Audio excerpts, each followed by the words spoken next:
Entonces, hoy vamos a hablar de filosofía, por eso vengo de ridículo con mi túnica mal hecha. La filosofía la vamos a iniciar en la época griega, ¿va? La filosofía se separa la palabra en dos: filo, que es amor, y sofía, que es conocimiento. Entonces, filosofía es amor al conocimiento, en teoría. Libro que les recomendaría que se leyeran, si pueden encontrarlo en PDF, déjenme ver si lo encuentro yo y se los envío, porque no es barato el libro. Se llama El mundo de Sofía. El autor se llama Justin Garden.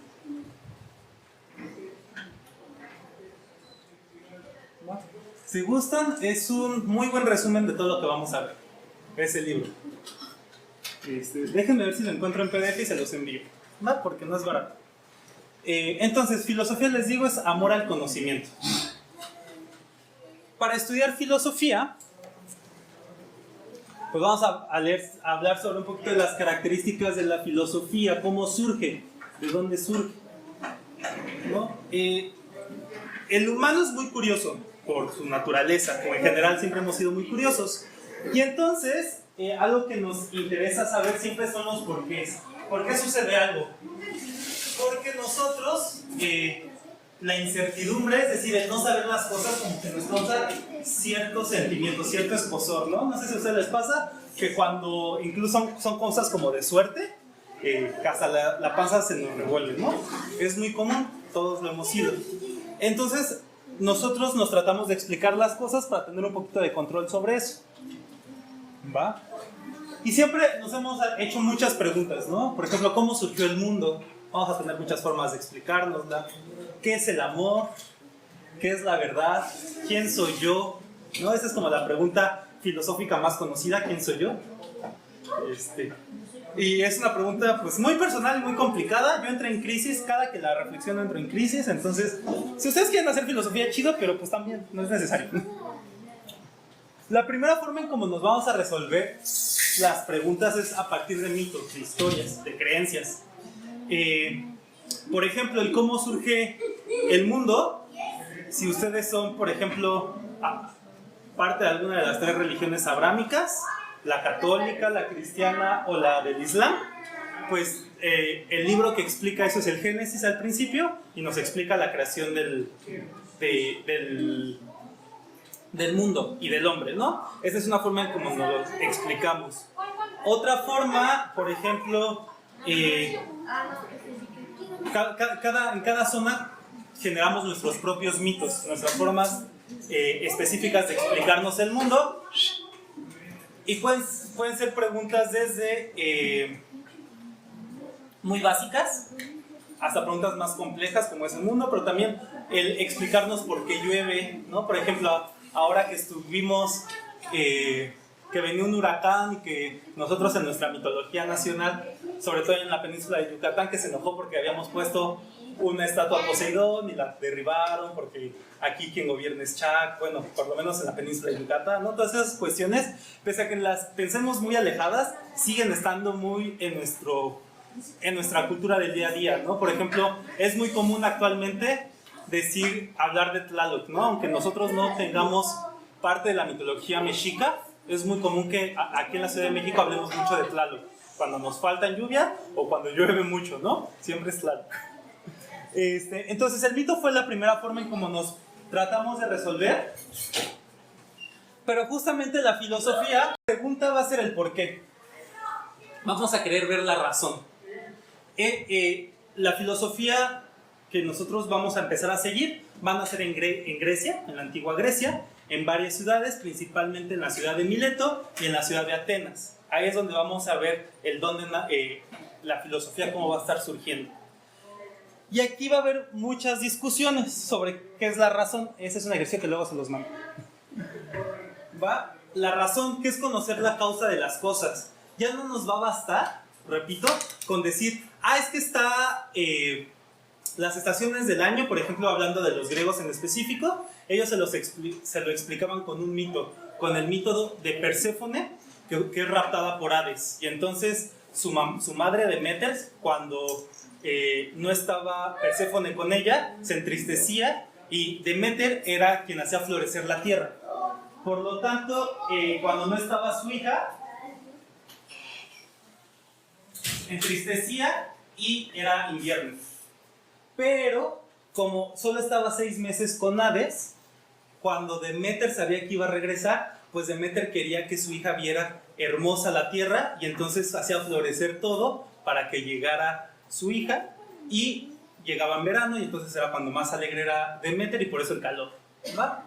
Entonces la filosofía se va a empezar a explicar estas cosas de otra forma. Ya los mitos no van a ser suficientes.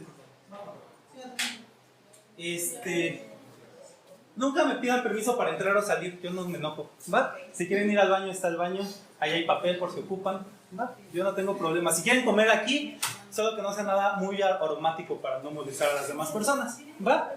Y entonces vamos a querer conocer las causas dejando de lado a los dioses. ¿Puedes tomar? ¿Ya no hay sillas? Bueno, puedes tomar café. Y entonces, está chido que tengas tu opinión, pero tu opinión no siempre es válida, ¿no? O sea, tú puedes opinar lo que quieras, pero eso no significa que tengas la razón. Tienes que explicar por qué tu opinión es válida. El por qué, las causas de que tu opinión sea la correcta. Y ya después discutiremos si existe la verdad, ¿no? Esa es otra cosa. Y entonces va a haber una lucha entre las opiniones, la doxa y la razón. Van a empezar a surgir esto. Y entonces muchos filósofos entre ellos van a decir, es que tú no estás teniendo razones, no estás dando porqués, tú solo estás opinando. Y sí, chido que opines, pero eso no significa que te tenemos que hacer caso, ¿va? Tenemos que probar lo que decimos. Y aquí vamos a empezar entonces a separar 3 situaciones. La filosofía, la ciencia y la religión. En teoría esta separación, pese a que la creemos muy tajante, no lo es tanto.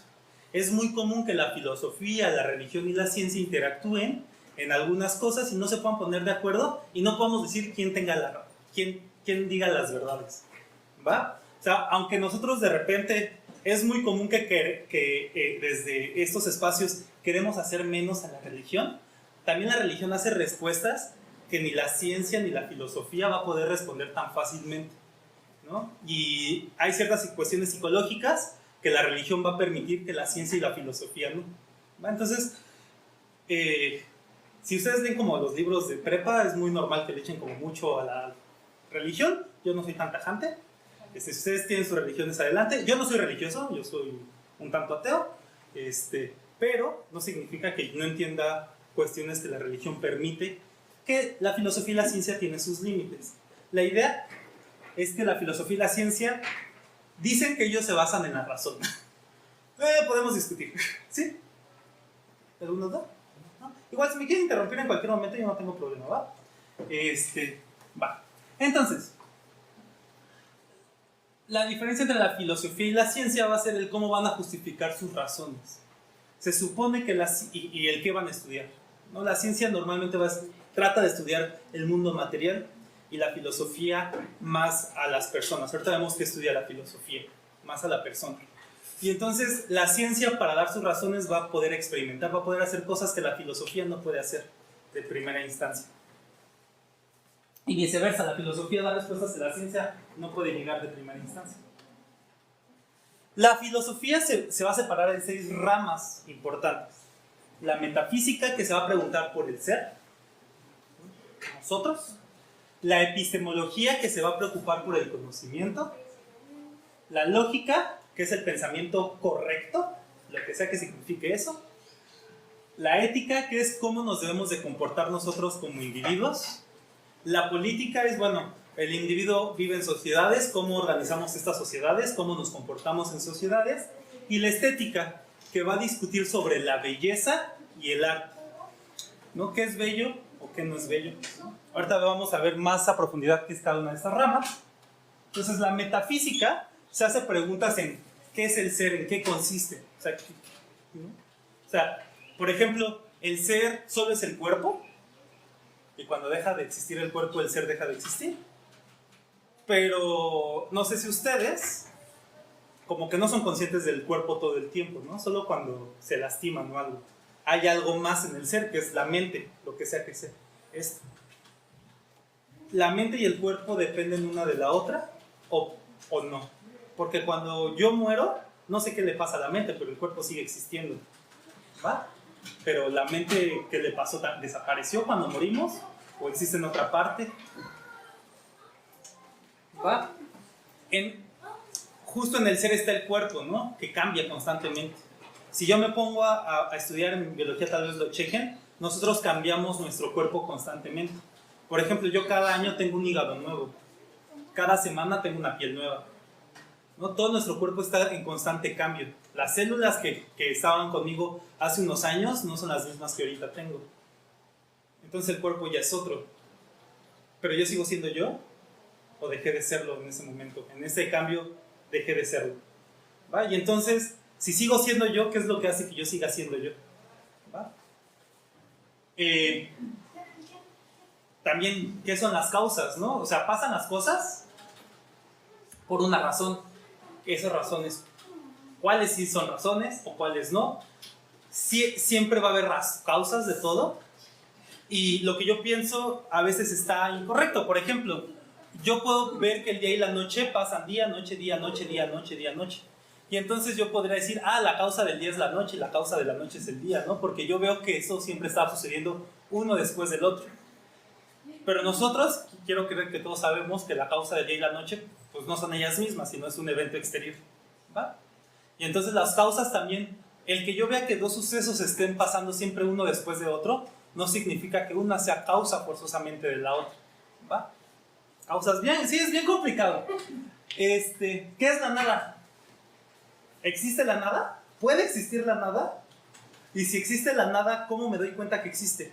Porque en el momento que yo vea la nada, pues ya estoy yo, entonces sigue existiendo la nada o dejó de existir la nada. ¿Y por qué existo yo y no la nada? Son preguntas bien filosóficas. De hecho, hay un libro que se llama El ser y la nada y justamente tratan de explicarse por qué existimos y por qué el universo no es la nada. Preguntas que, repito, no se las hagan porque luego uno entra en crisis. Está chido conocerlas, poder verbalizarlas, pero yo me pongo malito. Igual, ¿no? Repitiendo, la parte que cambia podría ser la materia y el pensamiento es la parte que se mantiene constante, ¿no? ¿Existen de la misma manera o no existen de la misma manera? ¿Qué son el tiempo y el espacio? En física los vamos a utilizar un montón, pero pregúntenle a un físico qué es el tiempo, qué es el espacio, y hay libros tratando de explicar qué es el tiempo y qué es el espacio, y no sabemos qué es el tiempo y qué es el espacio. Bueno, ya, porque hay cosas en lugar de la nada. Eso es algo de metafísica. La epistemología, que habla del conocimiento. ¿Qué es lo que más vamos a estar estudiando en filosofía? La epistemología.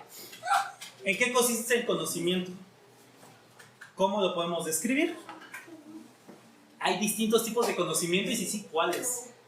¿Todos los conocimientos son válidos o no? ¿Puedo conocerlo todo o hay cosas que yo no puedo conocer? Y lo que conocí, lo que conozco, estoy seguro que ya lo conozco o hay cosas que no. ¿Cuáles son los límites de ese conocimiento? Justamente la epistemología va a dar mucho espacio a la religión, porque hay cosas que nosotros no vamos a poder conocer. Y entonces eso que yo no puedo conocer, la religión normalmente es donde va a vibrar, ¿no? Por ejemplo, yo no sé qué me pasa a mí cuando muero. Ese es un límite de mi conocimiento. Yo no puedo conocer qué pasa con la mente cuando muero, con mi existencia. Entonces, la religión pues ya empieza a dar sus explicaciones a partir de esos límites, ¿no? Entonces, ¿lo puedo conocer todo? ¿Debería conocerlo todo? ¿O está bien la ignorancia hasta cierto punto? La epistemología normalmente va a relacionar a los sujetos que conocen con los objetos que se quieren conocer y la relación entre ellos. ¿Vale? La epistemología normalmente va a tratar de estar trabajando en estos tres ámbitos. Vamos a ver muchas formas de conocer, muchas teorías de cómo es que aprendemos y cómo conocemos al mundo. Básicamente es en lo que vamos a basar este curso de filosofía. La lógica, la intuición y la aprehensión de ideas. Aquí dense cuenta que aprehensión es con H. Entonces, habrá veces que yo en el día a día les vaya a decir aprender de aprendizaje o aprender con H. Cuando les diga aprender con H es como atrapar el conocimiento. ¿Va? Y vamos a ver cuál es la diferencia entre aprender con H y aprender sin H. Definir cosas. También eso lo va a dar la lógica, que es muy complicado definir cosas. No sé si a ustedes les ha pasado, sobre todo eso pasa mucho con los niños, que les preguntas por una definición. Por ejemplo, ¿qué es comer? Ah, comer es cuando como. Y es como, ajá, pero como que no queda claro, ¿no? Esa es una definición cuando está bien hecha. En general, una definición está bien hecha cuando no depende de la misma palabra. Eso se dice que no es circular. Es complicado, no todo se puede definir, hay cosas que asumimos que ya se saben, ¿no? Pero bueno, se supone que también los juicios que se hacen, ¿no? Que es verdadero o falso. ¿Cuándo un juicio que yo hago puede ser verdadero? ¿Cuándo puede ser falso? ¿O cuándo no puedo saber si es lo uno o lo otro? El raciocinio, que es combinar las cosas que ya conozco con lo nuevo que estoy viendo para tratar de darme explicaciones. Y el diálogo también es parte de la lógica, ¿va? Es una forma de obtener también el conocimiento a partir del diálogo. No solo aprendo yo en mi soledad, sino también puedo aprender con los demás en el diálogo, ¿va? De hecho, cuando veamos un poquito de los socráticos, el diálogo va a ser muy... Vamos a ver que se hablaba del diálogo. La ética no solo es el cómo me comporto, pero en muchos sentidos. Porque el que yo me comporte de una u otra forma depende de cosas que a lo mejor ni soy consciente, ¿no? Por ejemplo, yo me puedo comportar de alguna forma y entonces aquí yo me podría preguntar, ¿existe el destino? Porque si existe el destino, entonces yo ya no puedo cambiar el cómo me comporto. Entonces no tendría sentido preguntarme si las cosas son buenas o malas, porque pues ya todo está, ya el destino ya me dice que no lo puedo evitar, ¿no? Por ejemplo, los griegos van a decir que el destino es algo que no se puede romper. El destino ya está escrito, tal vez lo único que podemos cambiar es el cómo llegamos a esos destinos. Si a ustedes les interesa ahondar sobre este tema, existen algo que se llaman las tragedias griegas. Normalmente la tragedia griega más conocida es Edipo Rey. Por si alguno quiere leer sobre tragedias griegas, Edipo Rey. Se las cuento de a poquito. No sé si han escuchado en filosofía que dicen, tiene síndrome de Edipo, ¿no? Porque está enamorado de su mamá. O mamitis, de otra forma. Edipo Rey es una tragedia griega, habla de Edipo, que es hijo de un rey. Los reyes querían conocer el destino para su hijo y van al oráculo de Delfos en Grecia. Y le preguntan al oráculo el destino de su hijo y les dice, el destino de Edipo es matar a su padre y casarse con su madre. El rey, al escuchar esto, pues no va a querer que pase y entonces va a abandonar a su hijo, a su suerte. Edipo va a crecer sin saber que él es hijo de reyes, en otra ciudad. Se va a convertir como en un héroe y entonces de una ciudad que va a entrar en guerra con la ciudad de su padre biológico. Y va a terminar matando a su padre y casándose con su madre porque creía que era otra familia. ¿Va? Justamente los griegos van a creer que el destino está escrito y tal vez podemos cambiar el cómo van a pasar las cosas, pero ya los hechos ya están más o menos descritos. Y entonces, justamente como puedo cambiar el cómo es donde la ética podría entrar en los griegos. ¿Va? ¿Existe Dios? Porque igual, si ustedes son religiosos, probablemente, sobre todo en el catolicismo, pues existen los 10 mandamientos y existen una serie de reglas que hay que cumplir, ¿no? ¿Y por qué hay que cumplirlas? Porque Dios dice que hay que hacerlo, ¿no? Y si existe Dios, yo puedo tener mi Dios y ustedes otro Dios. ¿Cuál de los dos dioses es verdadero? ¿Tiene sentido saber cuál es verdadero o no? Y entonces, ¿cómo debo de vivir si existe o no Dios? O en general, ¿cómo debo de vivir? ¿Va? La filosofía política, el cómo vivimos, ¿no? ¿Nosotros vivimos o convivimos? O sea, ¿nosotros podemos vivir en la soledad o forzosamente tenemos que convivir para poder desarrollarnos? Y ya, si vamos a coexistir, pues ¿cómo nos organizamos? ¿De qué forma? ¿No? Por ejemplo, seguramente, bueno, no sé si a ustedes les interese como la política del día a día, tal vez habrán escuchado esta situación que ahora hubo sobre representación en la Cámara de Diputados, y que unos decían que de una forma y otros decían que otra, y entonces estaban leyendo, ¿no? Entonces estaban discutiendo básicamente cómo nos teníamos que organizar. Y cada país y cada espacio se organiza de diferentes maneras, ¿no? Es muy similar a lo que seguramente escucharon de chiquitos: mientras vivas en mi casa seguirás mis reglas, ¿no? ¿Cómo vivimos? Como nuestros padres nos dicen. ¿Cómo nos gobernamos? ¿Una persona tiene que tener todo el poder o tengo que separar el poder en muchas personas?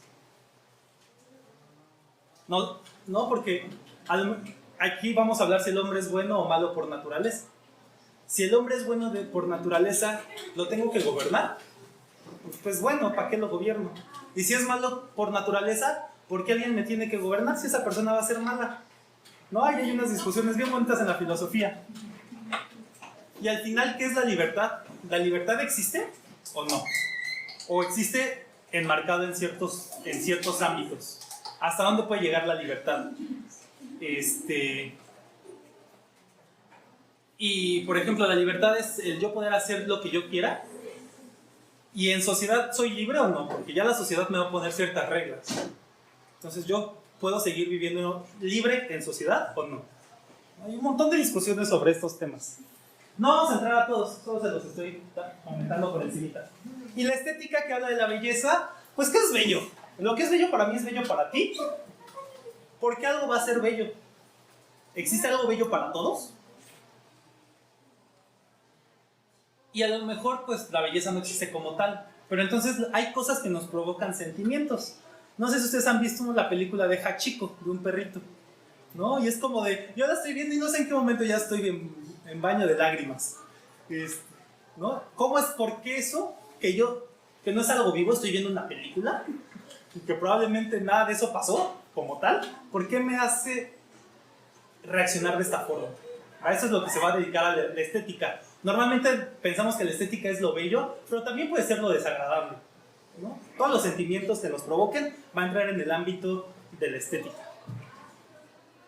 ¿no? La experiencia estética, que va a ser una discusión que después vamos a tener, y la actitud estética, ¿va? Ahorita es muy temprano para explicarles esos temas, ¿no? Pero vamos a hablar sobre eso más adelante. Y entonces, les digo, la filosofía va a nacer en Grecia. Y aquí, en Grecia, en vez de tener nuestro antes de Cristo y después de Cristo, vamos a tener nuestro antes de Sócrates y después de Sócrates.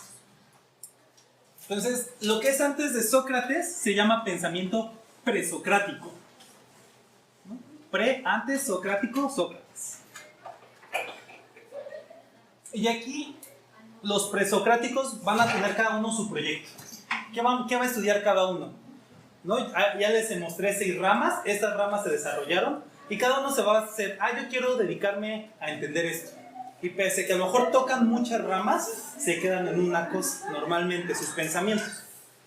Entonces,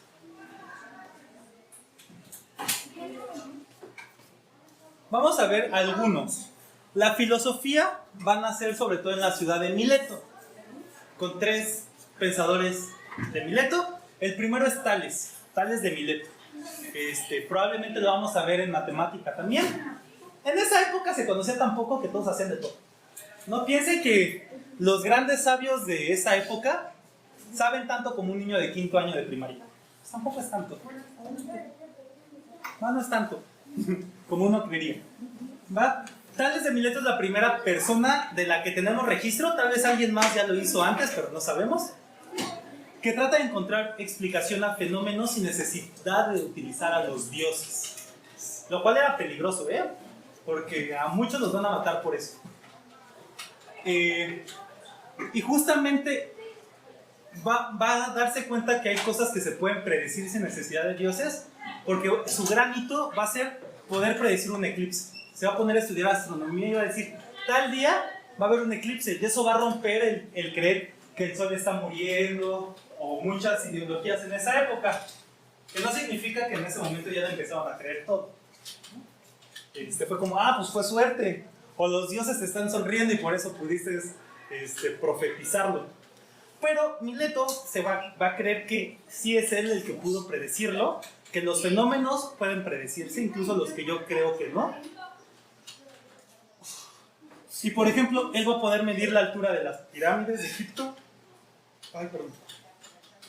Y él va a creer que el origen de todas las cosas es el agua. ¿Va? Que el agua es lo que da vida.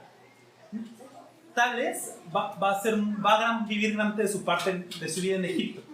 Y probablemente esta idea de que todo surge del agua tiene que ver con el mito del origen de la tierra de los egipcios, que dicen que todo era mar, pero que Ra, o uno de sus múltiples dioses, estaba en una canoa y él es el que va a empezar a construir a Egipto y hasta el resto del mundo. ¿Va? Pero que todo antes era agua, estaban en un gran océano.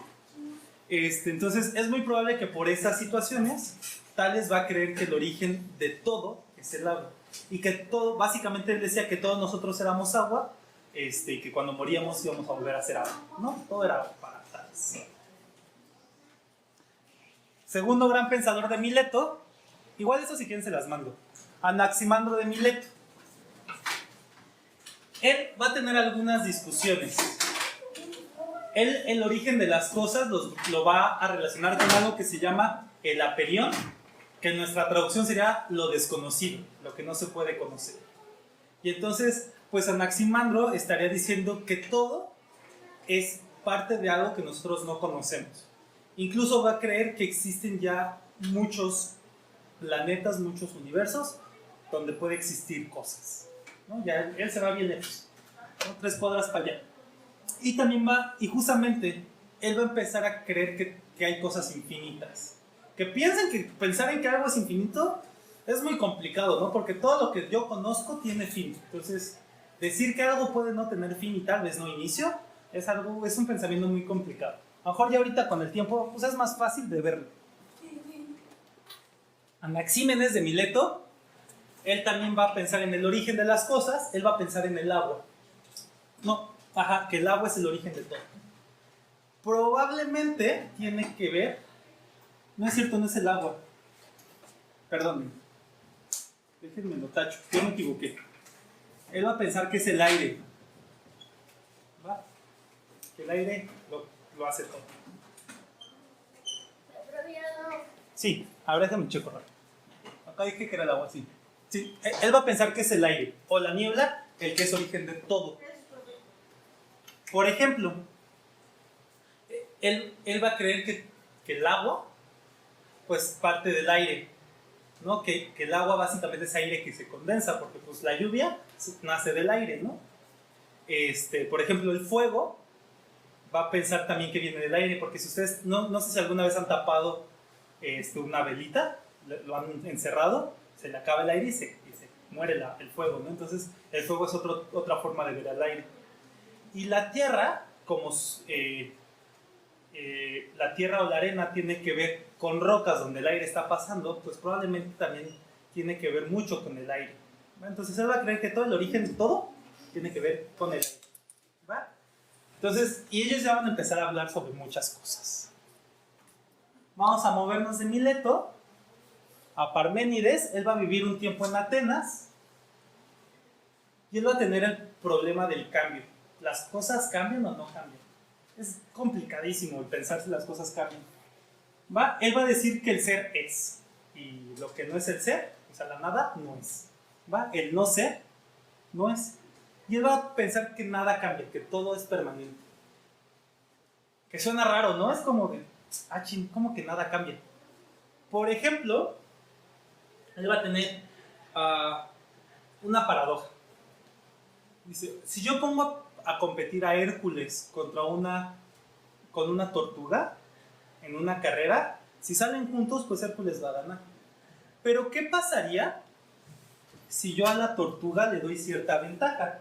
Es decir, la tortuga no va a salir al mismo tiempo que Hércules. Voy a tener aquí a Hércules y mi tortuga ya va a haber avanzado, supongamos que 10 metros. Parece un cochecito, no una tortuga. ¿Va? Y entonces, ya que avanzó 10 metros, echo a correr a Hércules. Hércules va a tener que llegar primero a la distancia a donde estaba la tortuga cuando salió. Pero cuando pase eso, mi tortuga ya habrá avanzado otro poquito. Entonces otra vez Hércules va a volver a tener que alcanzarlo. Pero cuando pase eso, mi tortuga ya habrá avanzado otro poquito. Entonces la va a volver a alcanzar. Pero la tortuga ya habrá avanzado otro poquito. No importa, a lo mejor cada vez es menos. Pero nunca va a poder alcanzarla, porque siempre que Hércules llegue al momento, al lugar donde estaba la tortuga ya habrá avanzado otro poco. Entonces nunca puede alcanzarla. Entonces el yo creer que la tortuga está avanzando es una ilusión, es falso, no es cierto. No puedo confiarme de mis sentidos me mienten. Y entonces él va a decir, nada cambia, todo permanece. Y mi obligación como filósofo es darme cuenta de las mentiras del mundo que me da.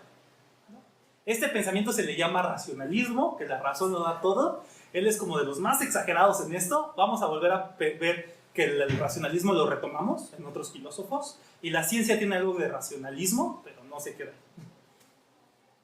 Entonces, él va a decir que nada cambia, todo permanece. Tenemos que ver qué es las ilusiones que tenemos y romperlas. Mucha confianza, ¿no? En creer que podemos darnos cuenta de todas las ilusiones. Pero bueno.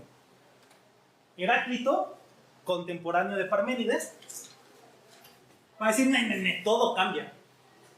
Nada permanece. Él va a decir, lo que yo estoy viendo es cierto. Lo que me dicen mis sentidos es la realidad. No me puedo hacer caso omiso. Y entonces, por ejemplo, una de sus grandes frases va a ser que nosotros no nos podemos bañar 2 veces en el mismo río. Porque cuando yo salgo del río y vuelvo a bajar, el río ya habrá cambiado. Y si el río no ha cambiado, yo ya cambié. ¿No? Lo mismo, hay otras frases más bonitas que dicen, uno no puede leer el mismo libro 2 veces, porque cuando yo lo leí por primera vez, ya cambié. Y cuando lo vuelvo a leer, voy a entender cosas que la primera vez no, porque ya soy otra persona. Ah, no. Esto era de Parménides. Heráclites no dice eso. ¿Vale? Lo corrijo y se los mando. Y entonces, pues tenemos 2 ideologías, tal vez nunca más opuestas, ¿no? Todo cambia, nada cambia. Empédocles va a abrevar de estos 2 filósofos y va a decir, los 2 tienen razón, pero los 2 se equivocan. Sí, todo cambia, pero hay cosas básicas que no van a cambiar. Lo que está cambiando es cómo se relacionan estas cosas básicas. Empédocles va a dar la teoría de los 4 elementos, aire, fuego, tierra y agua, ¿no? Como el avatar, o como los signos del zodiaco, como ustedes quieran, su analogía que más prefieran. Lo que va a cambiar es cómo se están relacionando estos 4 elementos. Y esos 4 elementos se van a relacionar con 2 fuerzas, la fuerza del amor y la fuerza del odio. El amor que junta y el odio que separa. Y entonces hay 4 cosas que no cambian, lo que va a cambiar es la interacción. Y entonces el cómo se combinen estos 4 van a dar, van a crear ciertas cosas, ¿no? Y yo, por ejemplo, según Empédocles, nosotros podemos ver porque nuestro ojo tiene estos 4 elementos y entonces cada parte de esos 4 elementos percibe esa parte de los demás. Entonces, por ejemplo, si hubiera un 5.º elemento, que aquí que no lo tengamos nosotros, eso significa que hay algo que no estoy viendo. ¿Va? Y eso también es una razón de por qué existe la ceguera, porque a esa persona, o la debilidad visual, no tienen estos elementos completos, y por eso tengo debilidad visual, según Empédocles. Estoy ciego. ¿Va? Otra persona que también va a tener una discusión por ahí, va a ser Demócrito, y los átomos. Él lo van a ver también en química. Él va a decir, sí, hay cosas que no cambian y cosas que sí cambian. ¿Va? Él se va a preguntar, ok, ¿de qué se han hecho las cosas? Bueno, pues yo puedo agarrar un objeto y partirlo a la mitad. ¿Va? Y ese objeto lo puedo volver a partir a la mitad. ¿No? Y así puedo seguir partiendo. Va a llegar un momento en el que voy a llegar a algo que yo ya no puedo partir. Eso que no puedo partir le llamó átomo. ¿Va? A No, sí, tomo, parte. Entonces el átomo es aquello que no tiene partes. Entonces él va a decir que hay cosas que no cambian los átomos, pero sí va a cambiar el cómo se están relacionando esos átomos. ¿Qué tanto hay de un átomo o de otro átomo? No sabía más, hasta ahí se quedó. Pero piensen que desde que surgió Demócrito con esta teoría, hasta que se vuelve a postular la teoría del átomo, pasan 2000 años. O sea, este señor le ganó 2000 años al resto del mundo. No, lo que sí es que pues nació en el momento equivocado, nadie le creyó y pues es una teoría que se quedó ahí arrumbada. Y bueno, de aquí vamos a hablar de los sofistas. Hay muchos sofistas. Los sofistas son los primeros maestros de Grecia. Ellos se van a dedicar a dar clases privadas, son los primeros que cobran por enseñar, ¿no? Literalmente son los primeros maestros. Ellos enseñaban lógica, oratoria, y algunas otras cosas que supieran, ¿no? Algunos enseñaban matemáticas porque sabían matemáticas, otros no. Cada maestro enseñaba cosas distintas. Va a haber una discusión sobre los sofistas. Pese a que los hablemos como todo junto, son muy distintos cada sofista. Aquí la discusión va a ser si lo que hacen son verdaderos o no. Más allá vamos a hablar en la próxima clase de Sócrates. Sócrates los va a discutir mucho sobre los sofistas. Porque ahí justamente se va a reavivar la discusión sobre la doxa y el logos, es decir, las opiniones y la razón. Y entonces va a haber discusión sobre que los sofistas realmente solo opinaban, no estaban teniendo razones, causas que sustentaran sus pensamientos, sus ideas. Y entonces va a haber la discusión de, pues es que ustedes solo están tomando el pelo a las demás personas, ¿no? Es como, les hace falta mucho para poder llamarse filósofos. Va a haber esas discusiones. ¿No? Que cada quien sus problemas personales. Sócrates, de Sócrates sabemos cosas, pero Sócrates nunca escribió nada. Entonces Sócrates está medio escondidillo por ahí. Todos lo sabemos a partir de su alumno, que es Platón. Platón, es lo que se me antoja. Entonces, de aquí vamos a tener 3 filósofos. Protágoras me faltaba. El último presocrático que vamos a ver. Protágoras va a decir, va a hablar de la ética, mucho. Él va a decir que no todo depende de los dioses, que más bien depende del hombre. ¿No están aquí? Voy a abrir porque no sé si están. Que se encierra el calor. Es la medida de todo, el hombre. ¿Va? Y pues hasta cierta manera tiene algo de razón. No sé si ustedes han usado el sistema inglés de medidas, ¿no? Las reglas normalmente tienen 2 medidas, una que son los centímetros y la otra que son las pulgadas, ¿no? Que se supone que es como un pulgar. El sistema inglés también tiene los pies, que son 12 pulgadas, y otras medidas que tienen que ver con el cuerpo, ¿va? Justamente es muy probable que tenga que ver con algunos sistemas de mediciones, estas primeras ideas de Protágoras. Pero aquí justamente va a haber discusiones que Protágoras se va a tener consigo mismo, ¿no? Ok, si el hombre es la medida de todo, ¿hay 2 hombres iguales? Y si no son iguales, las medidas que yo tengo y las medidas que tenga esa otra persona son distintas. Entonces va a haber diferentes sistemas de medir. Y no solo medir cosas, o sea, el ver si algo es bueno o es malo, también puede depender de cada persona, según Protágoras. Y esto, los griegos, va a ser expulsado de varias ciudades Protágoras, de varias ciudades griegas, de varias polis, porque él es uno de los creadores de lo que vamos a llamar después relativismo, que es como si todo depende de quién lo mire, entonces yo no podría juzgar a nadie, ¿no?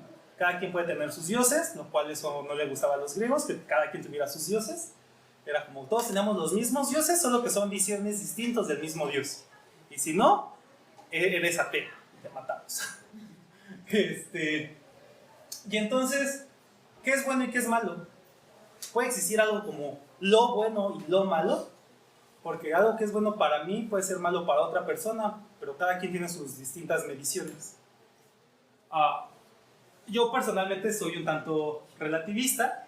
Yo creo que no, hay cosas que no dependen de que siempre son buenas o siempre son malas, que dependen de los contextos. Por ejemplo, una discusión que podríamos encontrar hacia el relativismo. Yo voy a hablar de cosas, aquí quiero hacer un gran paréntesis. Yo tengo mis visiones, yo espero que ustedes tengan sus visiones.